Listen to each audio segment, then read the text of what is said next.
Well, good afternoon and welcome to the World Affairs Council of Western Michigan's live stream broadcast of the Korean-U.S. Alliance, featuring panelists assembled by the Korea Economic Institute and made possible through a grant from the 2021 Engage America series from the World Affairs Councils of America in Washington, D.C. We'll have discussion with experts from the Embassy of the Republic of Korea in the U.S., the U.S. Department of State, and the Korea Economic Institute for a wide-ranging presentation on the relationship between the U.S. and the Korean Peninsula. The panel will deep dive into politics, trade, the economy, and the many ties that bind these two countries together. I'm Michael Vendetti. I'm the Executive Director of the World Affairs Council of Western Michigan. And on behalf of my colleague Erica Kubik and the Board of Directors of the World Affairs Council, I welcome all of you. Thank you for adjusting as we program responsibly in this time of COVID-19. We hope you will stay safe and show grace to those in your community. The Council's mission is to empower the people and organizations of West Michigan to engage thoughtfully with the world. We do this with the support of over 50 local companies, 11 educational partners, and many community members. Together, we seek to provide programming that is credible, objective, relevant, civil, and compelling. To change the world, we believe you first have to know the world.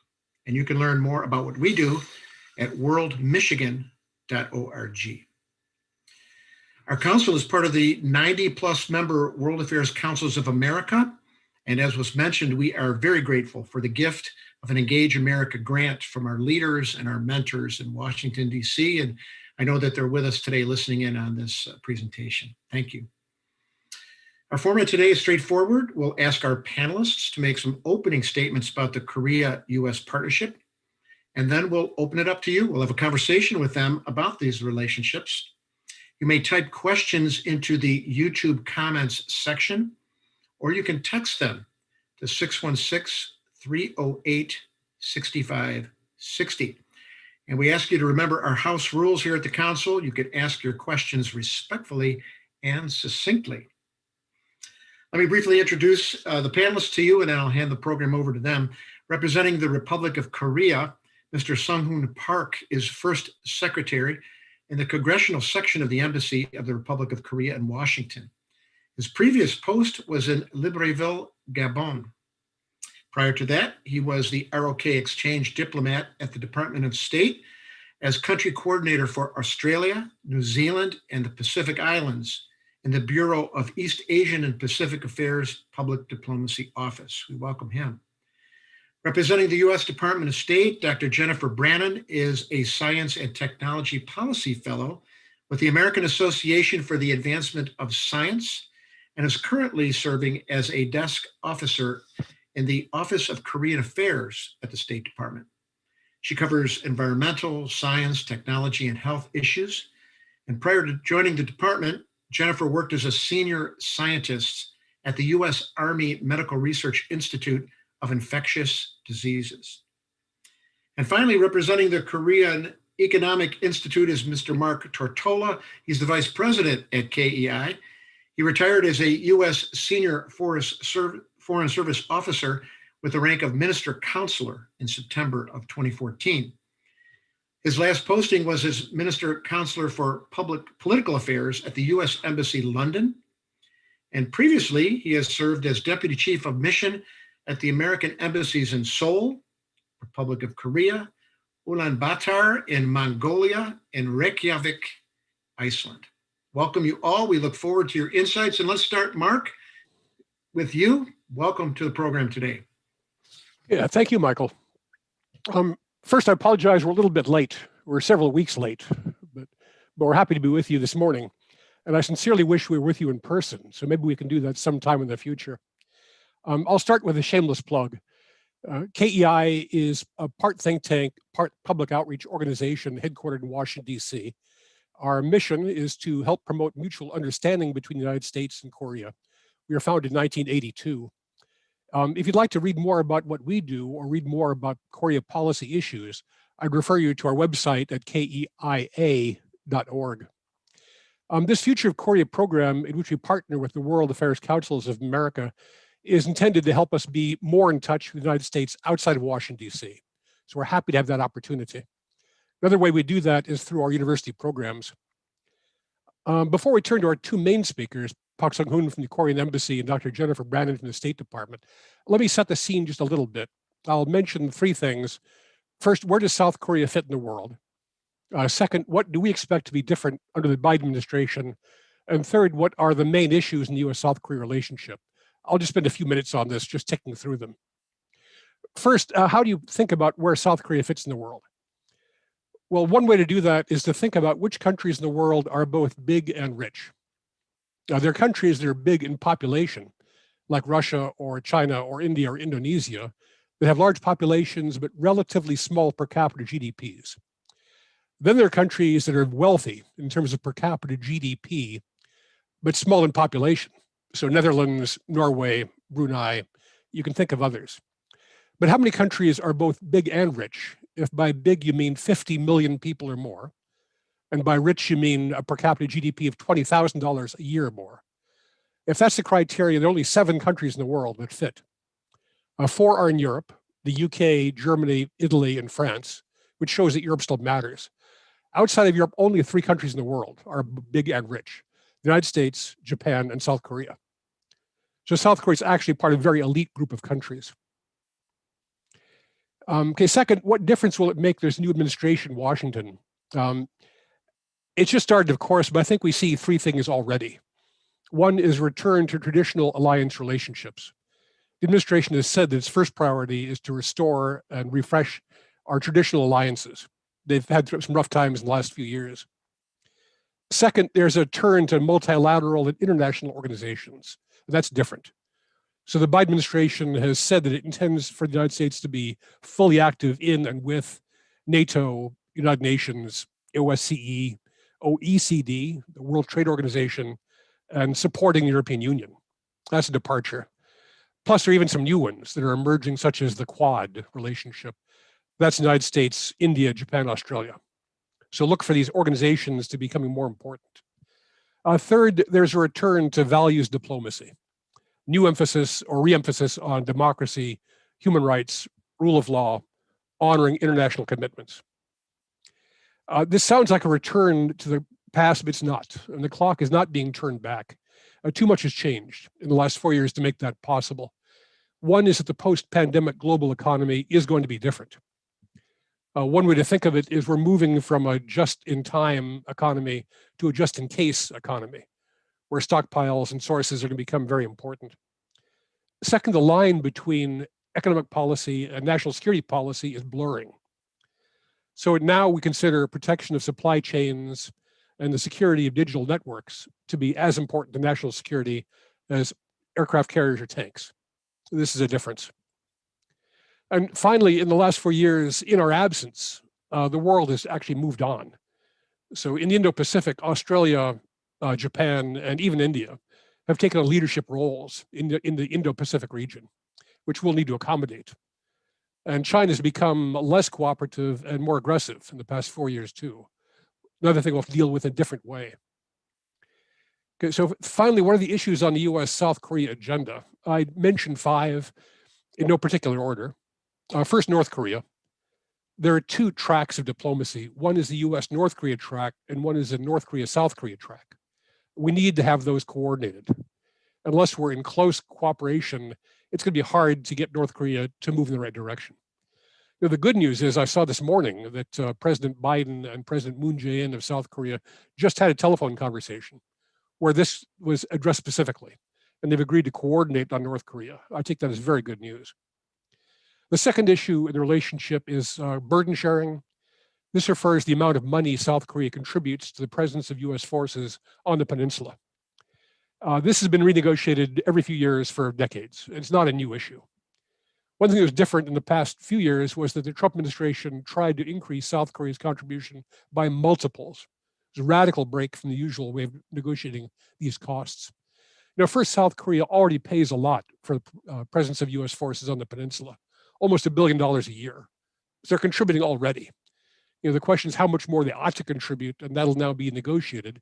And it'll be negotiated. The U.S. will ask for more, South Korea is going to offer less, but it'll be worked out, I assume, without the kind of angst that we might have had in the past. Third, trade and investment is always an issue. The Korea-U.S. free trade agreement that came into effect in March 2012 has worked really well. Both U.S. exports and imports and South Korean exports and imports have increased during the life of the Course FTA. So it's increased trade going both directions. We have about $170 billion in two-way trade now. So South Korea is our sixth or seventh biggest trade partner. And Korean investment in the States is huge. I won't do numbers now, but we can talk about it if people are interested. Fourth issue on the bilateral relationship is how we're going to deal with regional relationships in Asia. For the past few years, Korea has been able to talk to the United States on a separate track than in dealing with its partners in that region, because the US did not have much interest in regional relationships or alliances or partnerships or mechanisms. That's changing now. And so the US and South Korea are going to need to talk about how the US and South Korea see these regional mechanisms working and how we'll both fit within them and how we can cooperate within them. Finally, China, sometimes this is crudely put as being a choice, where South Korea is going to need to make this choice between China and the United States. I don't see it that way at all. I think every country will cooperate with China when it's possible and in their interest. And every country is going to push back when China infringes their national interests. So it's not a question of choosing. The question really is how the US and South Korea can work together to nudge China in constructive ways. So as you can see, there's a lot we can talk about, but I'll stop right there. That's great. Thank you, Mark. Appreciate that very much. Sung Hoon, tell us a little bit about your perspective representing the Republic of Korea and in Washington, and what these years ahead look like for you and for your country. All right, thank you for the kind introduction, Mike. And I think Mr. Tokola, what he covered during his opening remarks, pretty much everything I've got to say too. I mean, all those 5 issues, I completely agree that we have before us, especially with the new Biden administration in place now. But let me say this first, and first of all, I thank the World Affairs Council of Western Michigan and the Korea Economic Institute of America for giving me the honor to speak today. But as Mr. Tokola mentioned, it's a crying shame that we cannot meet in person in Michigan, where I've never been personally, unfortunately. Well, I guess at this time, I'll just wish everyone good health and safety during these challenging times. So as I was preparing for this session, I tried to put together as much information as possible you would find useful. But on second thoughts, I realized I was being silly since you may not be interested in hearing all the details from me. You can easily Google them all, if you will. So lest you die of boredom, let me begin with my personal story. So I was born in Busan, the second largest city of Korea. It's a port city, and grew up in Seoul. After the freshman year in high school in Korea, I came to the US alone, all by myself, just to study English. I spent the first few months taking ESL courses at a language academy in upstate New York, then transferred to a boarding school in northwestern Massachusetts, and went to Georgetown University here in Washington, D.C.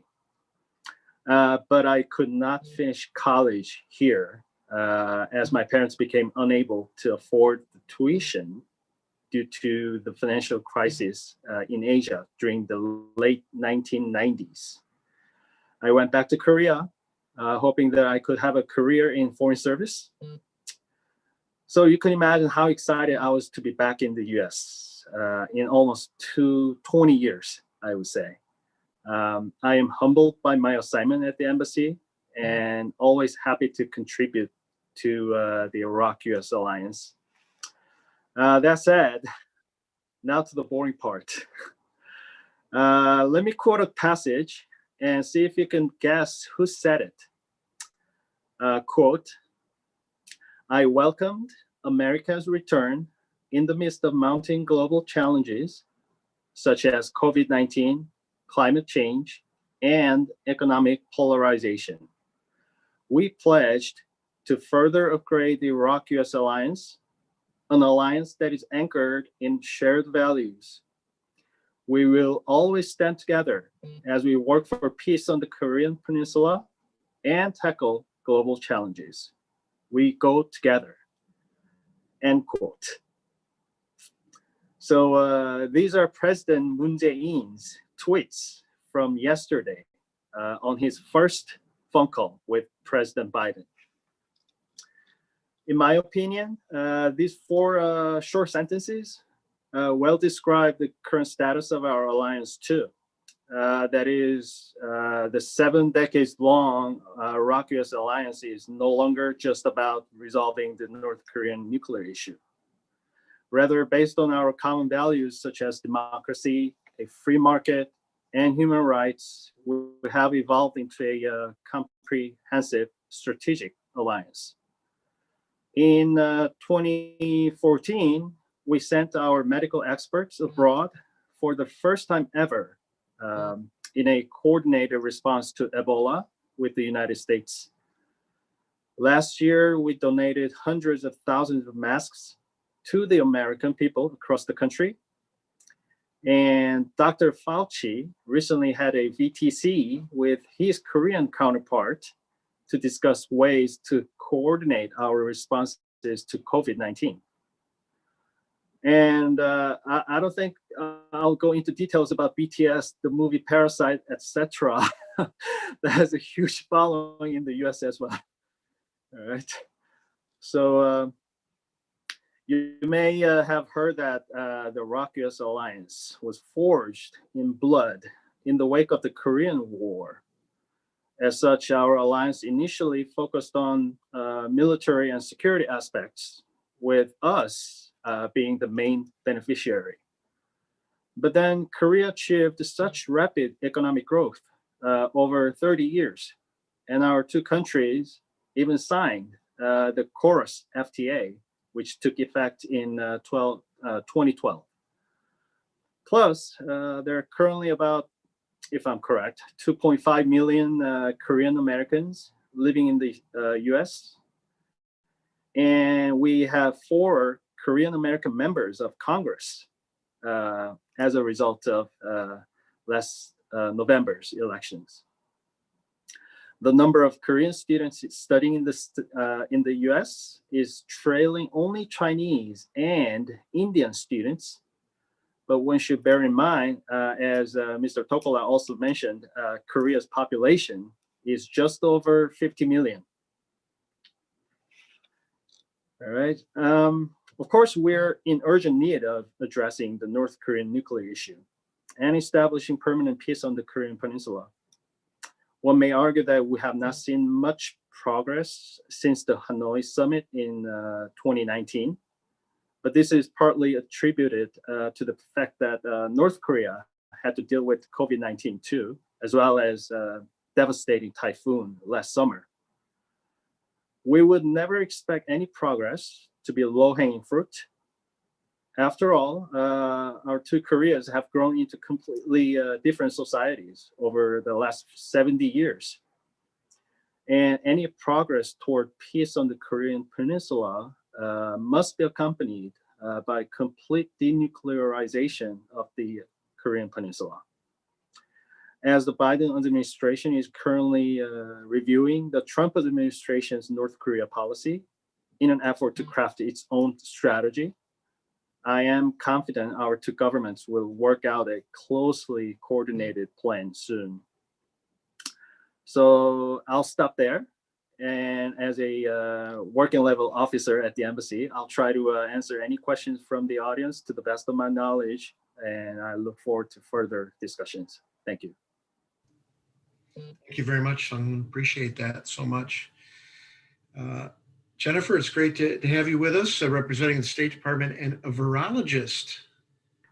Wow, Yeah. that is so timely during this time of COVID. So we're looking forward to your contributions in the science and technology and other aspects of this relationship. Welcome. Thank you. Thank you for having me. I'm very excited to be here. I think I'm the reason that it got delayed, so I appreciate everybody's patience as we were transitioning to the new administration. I thought it best to wait to make sure we're all saying the right things. It's great to be here, Mark, with you and Sung Hoon.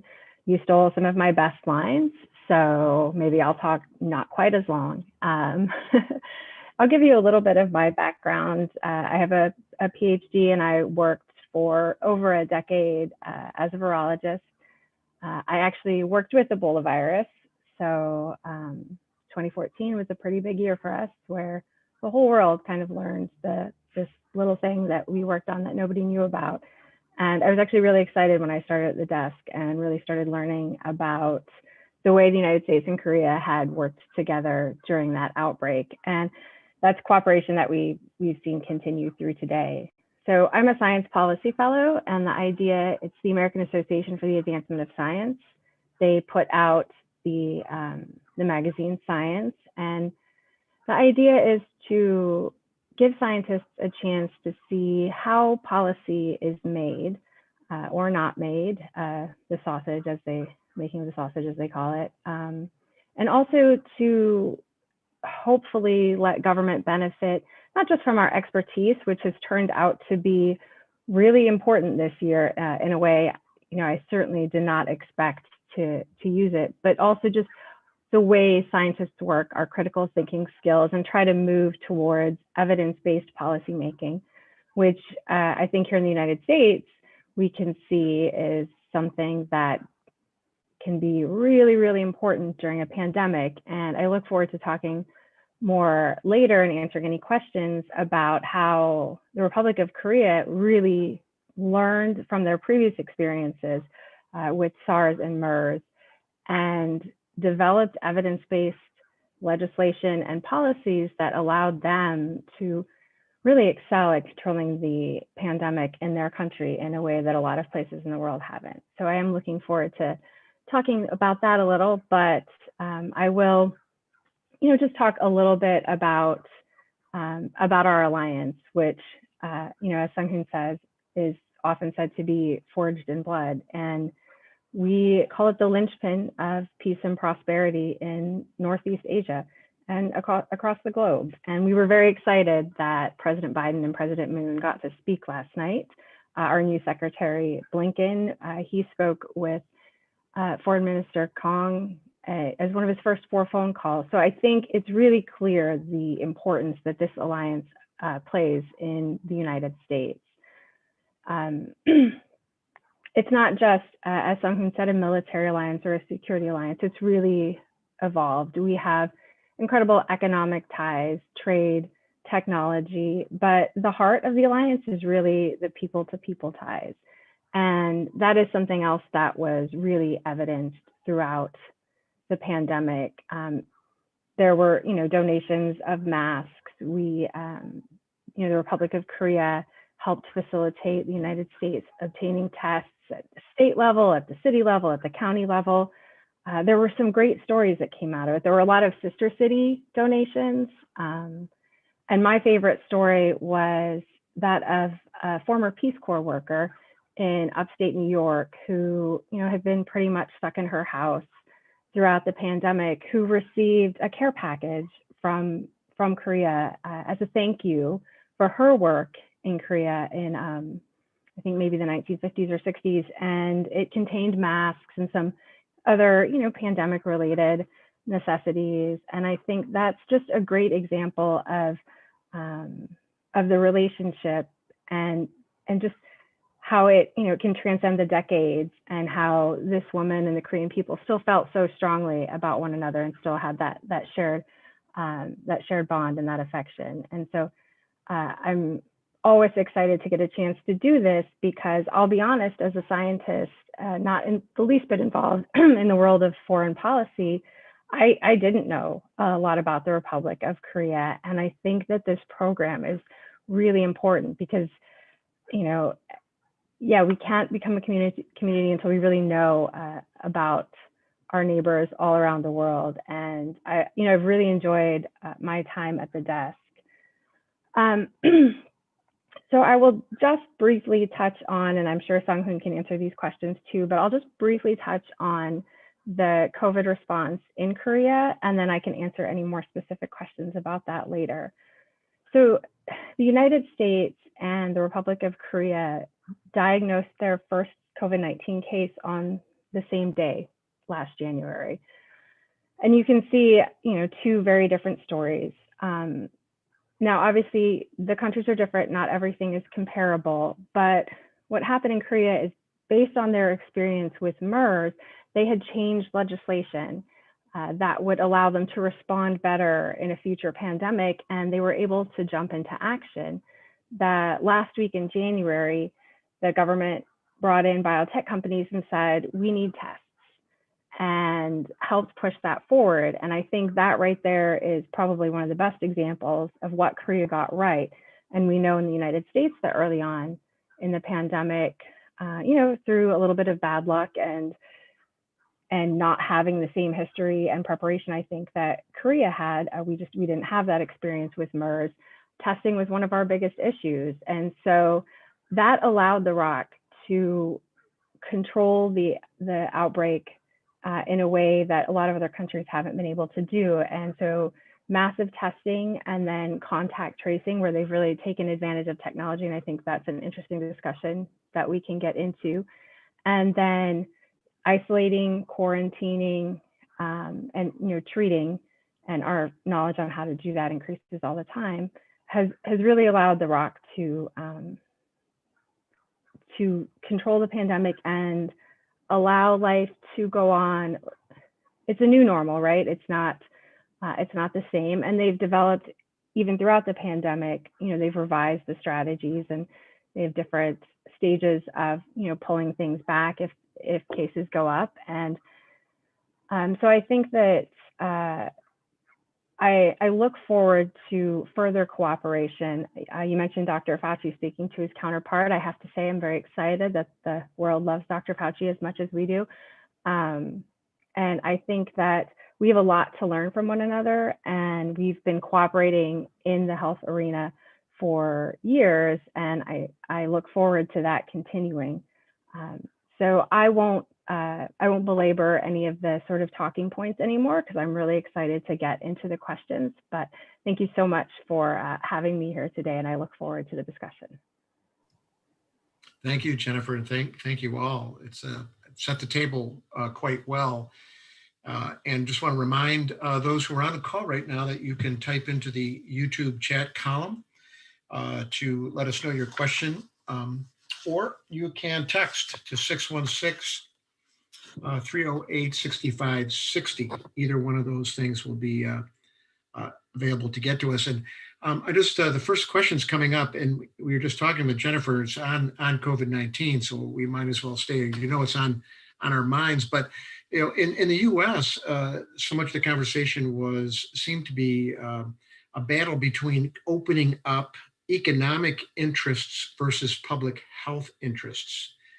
And I'm eager to have Jennifer Sung-Hoon talk a little bit about that. How did that conversation go in the ROK, and how was that conversation different? And what's happened to the South Korean economy as a result of some of the actions that it has taken? Those lessons to be learned, as Jennifer talked about. How can we get beyond this? It's got to be either it's an economic issue, open up, or stay safe, global health. How does that go in our countries?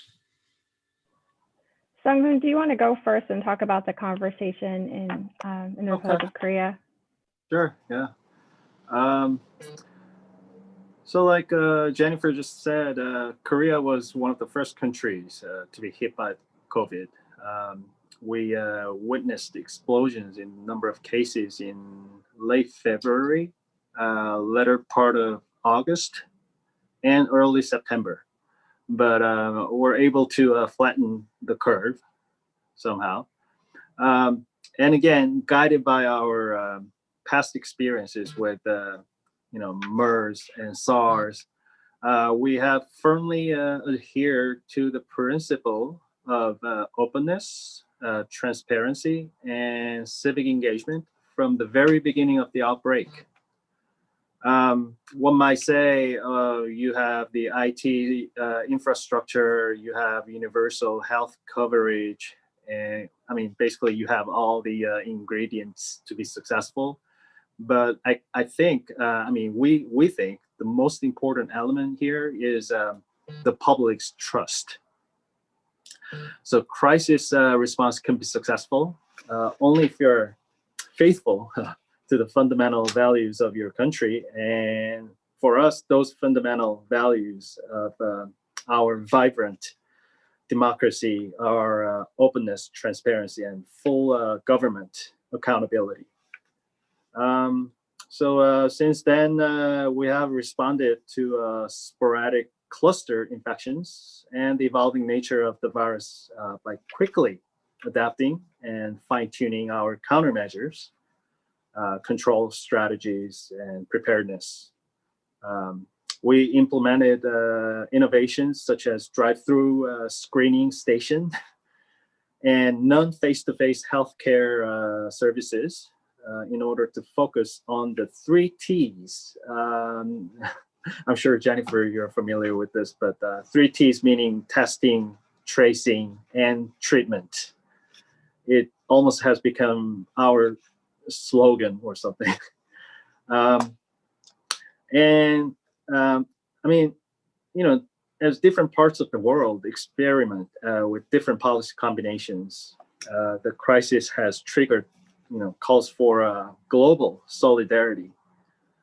We firmly believe that safety for all can only be achieved by pooling resources, knowledge, and lessons learned. Just want to emphasize that no one is safe until everyone's safe. So in terms of the distribution of vaccines, Korea is really, I mean, we're really supporting the COVAX facility, led by the WHO, and hopefully, based on this, global solidarity and unity, we can together overcome this unprecedented challenge. So the business sector was on board with the government's COVID plan. Again, I'm going back to this debate we seem to have between, economic vitality and are we ruining our economy on one side of it, and are we staying safe on the other? How did that conversation go in the ROK? There's always tension between the two, of course.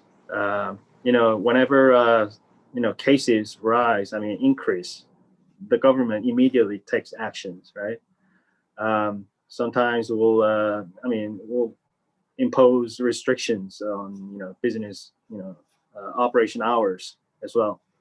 But there is always pushback against any government-led restrictions, because a lot of small businesses have been hurt, just like in the States as well.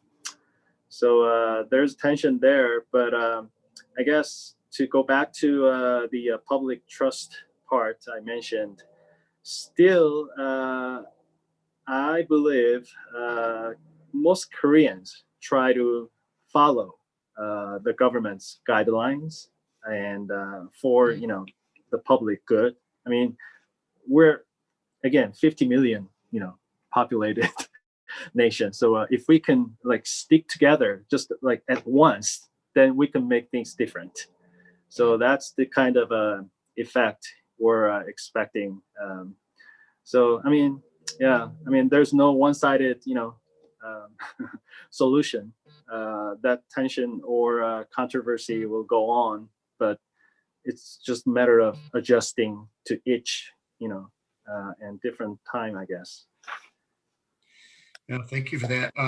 Another question about COVID-19. Does the ROK have a strategy for responding to the new variants that are coming up? And Jennifer maybe can speak to this a little bit too, about the changing science with dealing with COVID-19, South African, Brazilian strains. How are both countries handling that? I'll go ahead and jump in. To the previous question, I think Sung-Hoon explained it well. I would say here in the United States, I think the Republic of Korea, I'm sure there's still more that can be done, but I think they've done maybe a little bit better in providing relief, monetary relief to businesses. Currently, I mean, obviously this debate is still going on right now in the United States. And I think if you can provide people a little more financial security, I think it does get a little easier, not easy by a long shot, to sort of buy in and adhere to the guidelines. And I think, you know, we didn't really have, and because of our system of government, a mandate from the federal government that would apply across the whole country. So, you know, we didn't just have 50 different responses, right? Counties and localities were deciding how they do things and still are. And so I think that does make it hard, you know, if one place is fairly open and one place is fairly closed. So it's certainly a balance, but I will say that the way the Republic of Korea has handled it has, I think, allowed them to remain a little more open, a little more often than we have in the United States. For the new variants that we're seeing, the social distancing, all the mitigation strategies that we have right now, those will all help with the new variants. Nothing changes there. If you wear a mask, if it's, you know, not an N95, you wear a surgical mask and a cloth mask, that's a little bit better. But all of the strategies that we understand now to work will continue to work for these variants in helping to reduce transmission. And, you know, then after that, it's doing the same things we've been doing all along. And for the vaccines, we see for different vaccines, we see more or less efficacy against the different variants. The good thing is that the mRNA vaccines, which are new on the scene, but people have been developing as platforms for years for this scenario, for a new virus where we've never seen it before, but we can get the sequence very quickly now. That's one of the things, in fact, that happened very early in the pandemic. And once you have the sequence, you can develop these vaccines. So Moderna is already making a booster shot for the variant that emerged in South Africa. And I expect that we'll see the same thing with the mRNA vaccines, and the other vaccines have the gene inserted in them as well. So these are things that can be, you know, I hope develop very quickly. So if we find that over time, these variants, maybe the vaccines that we're using now are not as efficacious, I'm hopeful that we can make these sort of booster shots that people can get and then get a little more protection. But I will say it's, you know, as things change, they change a little bit at a time. So it's not the case where we're just going to fall off a cliff and a vaccine isn't going to work. It might be a little less effective for some variants as time goes on, but I think we will be able to adjust, and the vaccines will still give us some protection. And I think right now, just, I know we have this pandemic fatigue and everybody's really tired of it. I don't know if that's the same discussion that you're having in the Republic of Korea, but you know, if we can just kind of stick with it and move with the vaccination, you know, I think we'll get there. That's great. A quick follow-up. Somebody asked what COVAX was. I think so that's that's the structure that's going to be helping to distribute the vaccines to the lower and middle income countries. And the United States is now is back supporting, I believe, CEPI and Gavi for funding for the Vaccine Alliance. So we should see the United States, as we were back in the WHO, start to support this, and that's going to help distribute vaccines to countries that need it. And I believe that the ROC is actually a large supporter of COVAX and the associated organizations. That's great. how are the economies of the two countries faring, in comparison to the mitigation efforts? And how has the South Korean business sector, how has the ROK's business sector responded during this difficult time? Hmm. Um, I mean, without doubt, you know, um, businesses from like small to conglomerates, they're all having a difficult time trying to adjust to this new normal reality. But I guess, I mean, our COVID situation has been, quite well controlled, by comparison. Um, so initially, people, I mean, those business owners, they all had a difficulty, just figuring out what to do with this. Should we just lay off people? Employees, just to sort of, stay alive. But right now, at least, a lot of them are just, remain optimistic about, what's coming next. Uh, Somehow we've been able to limit the daily number of cases around like 400. So, which is quite, if you're not sick, 400, you cannot really find like those cases around you in your daily life. If you only if you go to hospital, maybe you'll find those patients. But so people are pretty much back to normal right now, even with the variants.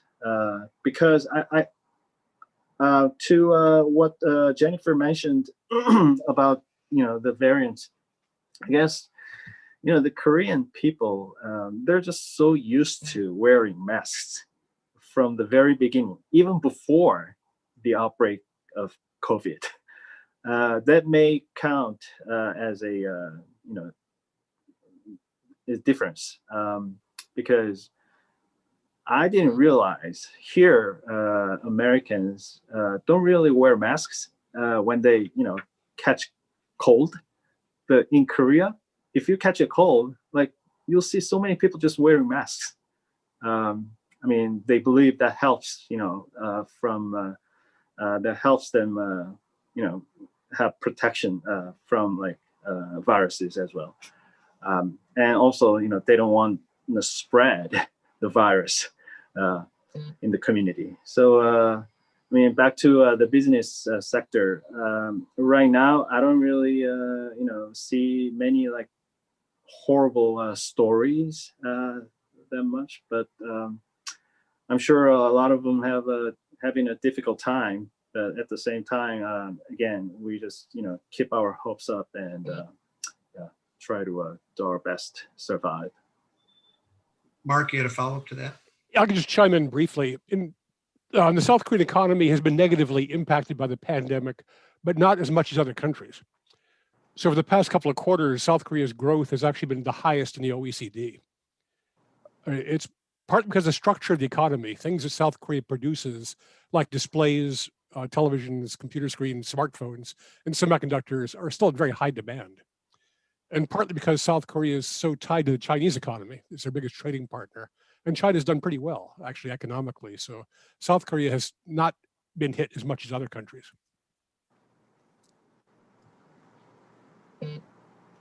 Yeah, I think there's something to be said. If you can control the pandemic, your economy will fare better. Obviously, it's hurt everybody. I certainly don't need to tell anybody here the impacts on the American economy. But, a large part of that is, in fact, how well you control the pandemic around you. And I think, that speaks volumes that Korea's economy has fared better than so many others. We hear, as you mentioned, arguments about opening up versus, locking down or shutting down, but the truth is that in a lot of places, even when the restaurants open up, right, they're there aren't that many people going to them because they're still concerned about the pandemic in their community. So I think that the two go hand in hand. And if you want the economic recovery, you're going to have to do the hard work of stopping the spread. Yeah, thanks. And we got a text question that maybe Sung-Hoon has already answered. Does Korean philosophy or culture come into play in the Korean people's adherence to social distancing and to contact tracing? Oh yes, definitely. I mean, I had the same question for the U.S. actually. I mean, again, going back to the masks. My family. I mean, my wife. I mean, at least I work at the embassy and always communicate with my American friends, colleagues, so I could have maybe a better understanding about how things are going with the COVID here. But every time we watch TV news about COVID in the U.S., my wife only question, why Americans cannot wear masks all the time. But I guess we got to understand that basically the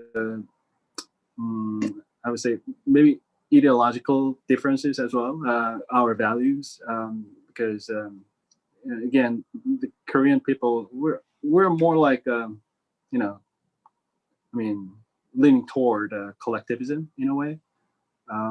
When this kind of crisis occurs, then we try to really stick together, to really overcome the challenge as quickly as possible.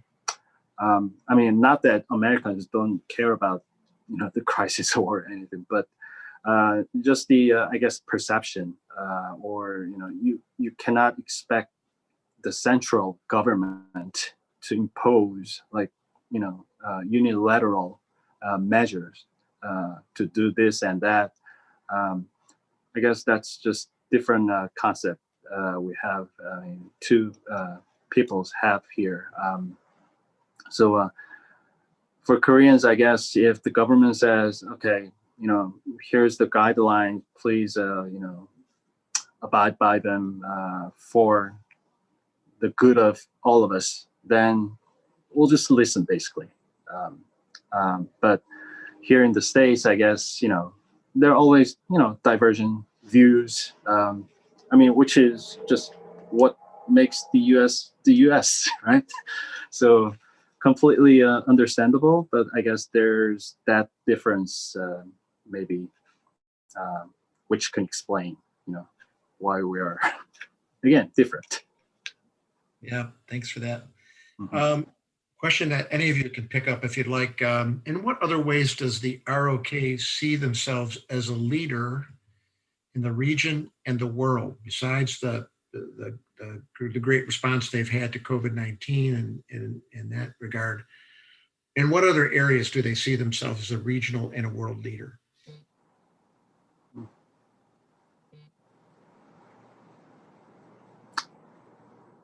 I can speak, but I don't know if the other panelists might have other opinions too.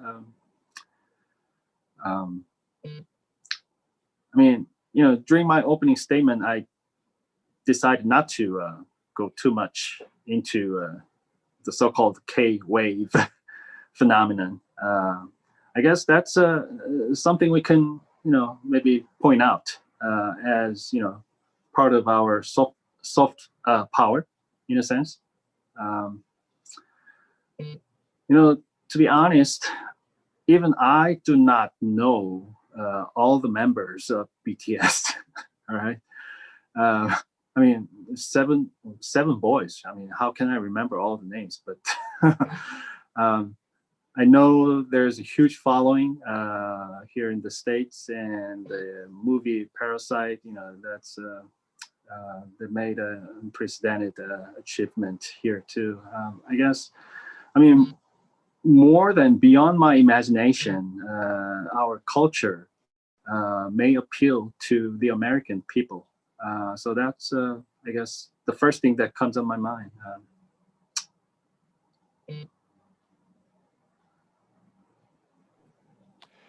Yeah, certainly culture. And it's not just here. I mean, Korean culture has global impact. If you go to Latin America or the Middle East or anywhere in the world, you're going to see Korean television dramas and music. So that is important. It's not trivial. They've got great soft power. And the other place they're really strong is in the high technologies. So advanced semiconductors, artificial intelligence, 5G networks, they're world leaders in those areas. And that's one reason why there's such a bright future for U.S.-South Korean economic collaboration. There's some talk now about a Hyundai a partnership with Apple to start looking at electric cars and autonomous vehicles. So we're going to have a lot of technological cooperation going forward. And I would say beyond COVID-19, our health cooperation has been great. Republic of Korea has been partners with the United States in the global health security agenda. We were the first chair, they were the second. And so that's something that they've committed to, and we work together in Ghana and Cambodia. And a lot of what the world has done in response to COVID-19 was set in motion by the work that countries like Korea and the United States did in the global health security agenda ahead of that, preparing for this kind of response. And now Korea has an initiative for a Northeast Asian health cooperative. And so they're leading in the region there too. And I think, that makes perfect sense given the way that they've led during this pandemic. So I would say science and technology and health are all great areas. I don't know, Sung-Hoon, if you want to talk at all about the sort of Green New Deal that President Moon has proposed. I mean, I don't have all the details in my head, but yes, President Moon just recently, actually, at the Davos Forum, he talked about the Korean version of the New Deal in the wake of this pandemic. I believe his administration, our government will invest really trillion, not dollars. I'm trying to figure out how much is in dollar, but huge amount of money into this New Deal, combined with climate change responses as well. But the key theme, I think, in this Korean version of the New Deal, is basically inclusive growth. The pandemic basically divided our society in all aspects. That's what we believe, and now it's really time to sort of patch things up and then make sure we, as one nation, overcome this crisis. So he believes, his philosophy to this New Deal is very inclusive, and hopefully, including all the emerging issues, again, including climate change. So, on that point, we believe there is quite a, good areas of, cooperation between our two nations as well. The Biden administration, has a key laser focus on climate change as well. So that's something we believe could lead to a good cooperation model as well. Thanks for that. There's a question from Mark, and I think all of you talked a little bit about it, but it seems like the relationship between ROK and the U.S. is predicated with this looming large, the relationships with the countries around, with North Korea, with China and Japan.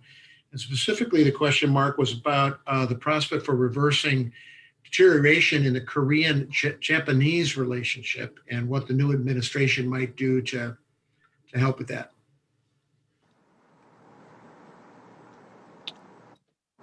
Yeah, that's a very pointed and good question. Relations between Korea and Japan could be a lot better. It's been a very rough couple of years. I'm not sure the U.S. can do very much to facilitate that, because I think both countries, Japan and Korea, would like the U.S. to help facilitate, but on their side. So it makes it difficult to actually step in and do very much. I think what the U.S. can mostly do is to try to outline the benefits of trilateral cooperation. So we can try to point out to both Japan and Korea that if the three of us work together, we could make a lot more progress than if we don't. So I'm somewhat hopeful that relations can improve going forward between Japan and Korea, but that's for the two of those countries to actually work out. Yeah, could any of you speak to how about the other ones? Yeah, the relationship with China. Um, it's been the U.S. with the quite rocky relationship, but to put it mildly, in the last 4 years, that's got to affect the ROK-U.S. relationship too. What do you see going forward on that? Like, I think the geometry is a little bit complicated. We're not talking about trying to build networks to exclude or encircle China. That's not what it's about. There are areas where we will work with China and cooperatively. Climate change is a logical one. So we need to engage China on that. We need to engage China on some common trading rules. So there are some areas where we're going to try to cooperate with China, and some areas where we need to push back a bit. And so whether it's 5G networks or whether it's South China Sea, that's an area for like-minded countries to have a conversation about ways we can nudge China in the right direction. I think China does care about collective views. So it'll be much easier if India, Australia, Japan, South Korea, the United States, and others can have a common front and talk with China about, here are some rules we all need to adhere to. That's a way to move forward. And maybe the last country is to talk about here is North Korea, and actually it's the ROK has the leadership has in the past worked hard to try to improve those relationships.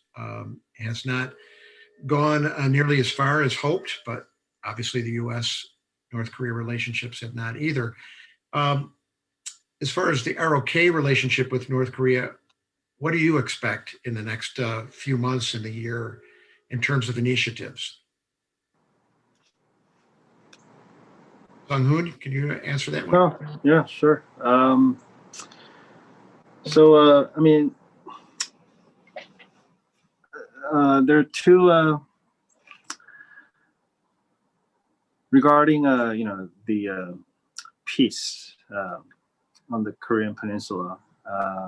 Like Mr. Tokler said in the beginning, there are two pillars. So Korean relations and the North Korea and the U.S. North Korea relations. For Korean relations, everyone knows we have tried real hard to sort of get the North Koreans back to the dialogue table. I mean, if you recall 2018 Pyeongchang Winter Olympics, that was quite a different period of time.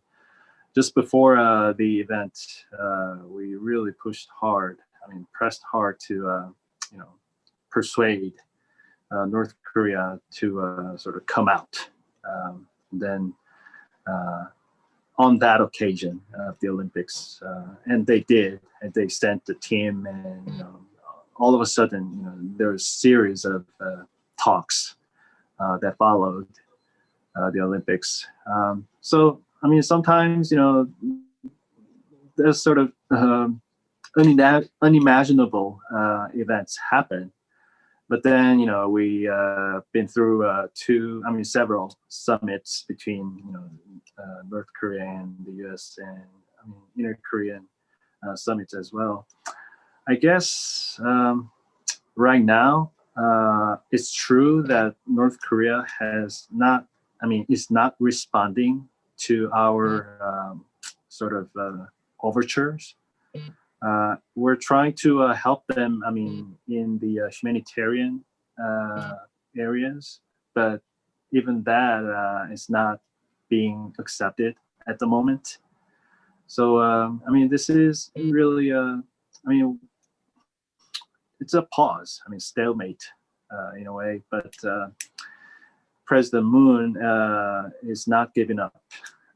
He believes we need to you know continue to sort of you know extend our hands to the North Korean leader, and hopefully they'll change their mind.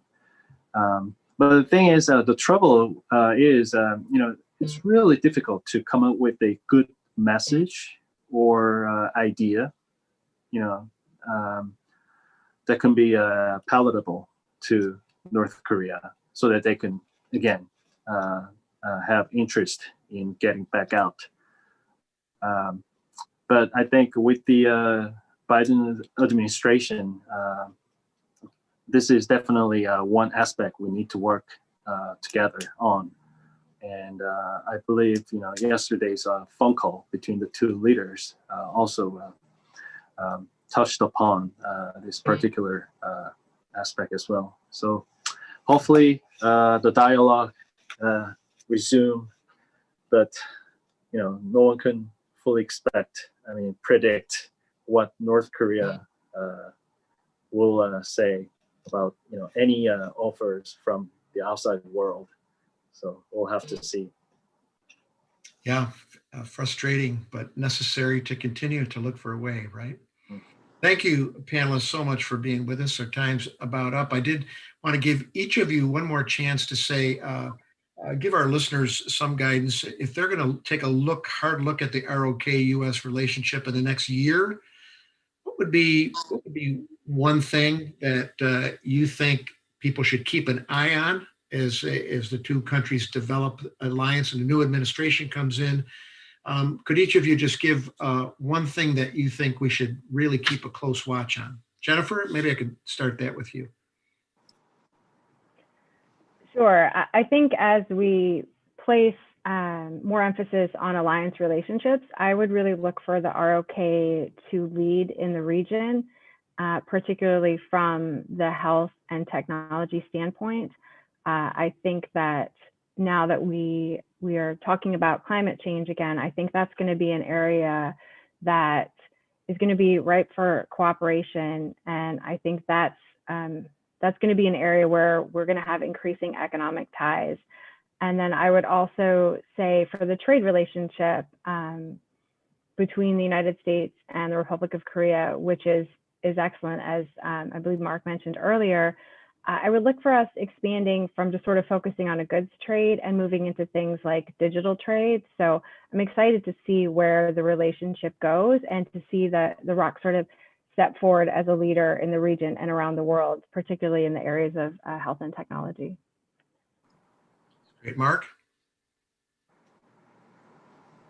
Yeah, I'll just copy what Jennifer said and use different words. It's that's pretty much it. If I was going to watch the relationship, what I would look for is beyond the traditional agendas of North Korea and burden sharing. I mean, look at how the relationship's going to broaden. Look at the U.S.-Korean cooperation on climate change, and maybe on 5G rollout, and on public health, on assistance to developing countries.